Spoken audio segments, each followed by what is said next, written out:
नमस्कार. स्वागत आहे तुमचं आपल्या यूट्यूब चॅनल सोनाली रेसिपीजमध्ये.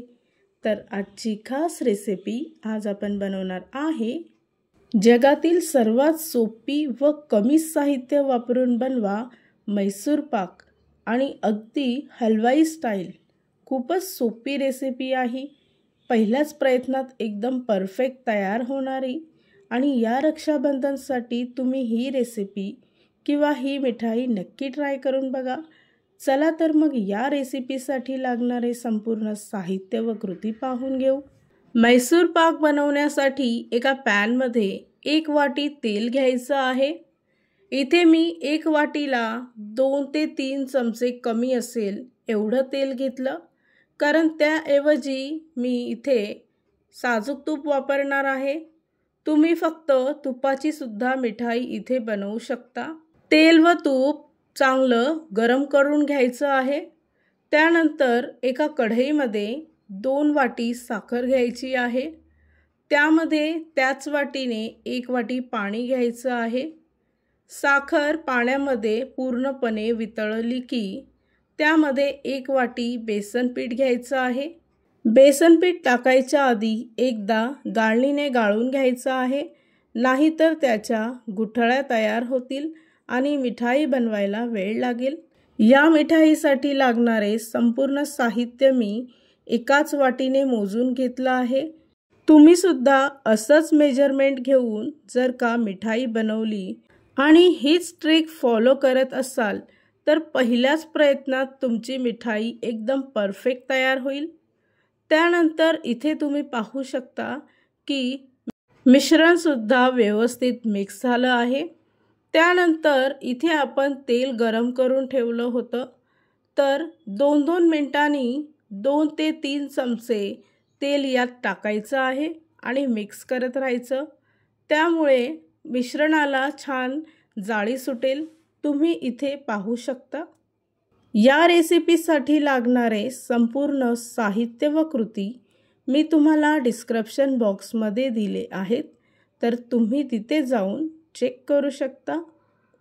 त्यानंतर इथे मी काही पिस्त्याचे काप व रोज पेटल घेतले आहे. ते या मिश्रणामध्ये मिक्स करून घेतले. हे पूर्णपणे ऑप्शनल आहे. सर्वात शेवटी उरलेलं जे तेल असेल ते यावर टाकायचं आणि मिक्स करून घ्यायचं. इथे आपलं मैसूर पाकसाठी लागणारं मिश्रण जवळपास तयार झालं आहे. जोपर्यंत त्याचा थोडा रंग बदलत नाही तोपर्यंत सतत हे मिश्रण मिक्स करत राहायचं आहे आणि ही प्रोसेस करत असताना हाय फ्लेमवरच करायची, म्हणजे मिठाईला छान जाळी सुटेल.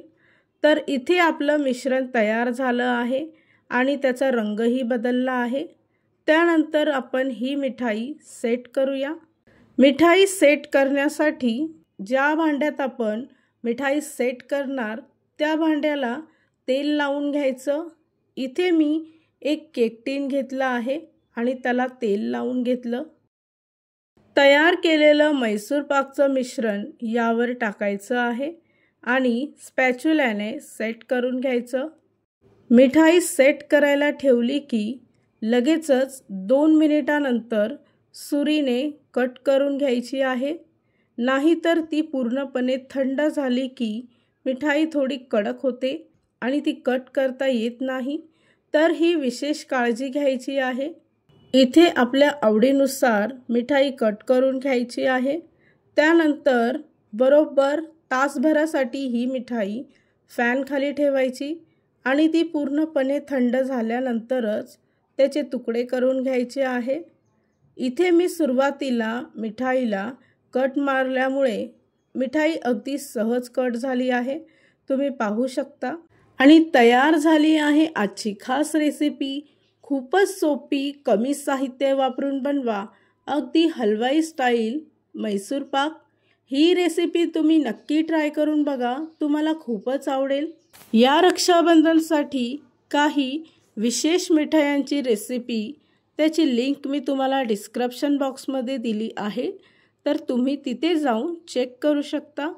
आणि जर का तुम्हाला हा आजचा व्हिडिओ आवडला असेल तर प्लीज लाईक, शेअर आणि कमेंट करा. चॅनलवर नवीन असाल तर सबस्क्राईब करा. सबस्क्राईब केल्यामुळे काय होईल, जेव्हा मी रेसिपीचा नवीन व्हिडिओ अपलोड करेल तर त्याचं नोटिफिकेशन तुमच्या मोबाईलवर येईल. आणि पुन्हा भेटूया आपण अशीच एक रेसिपी घेऊन.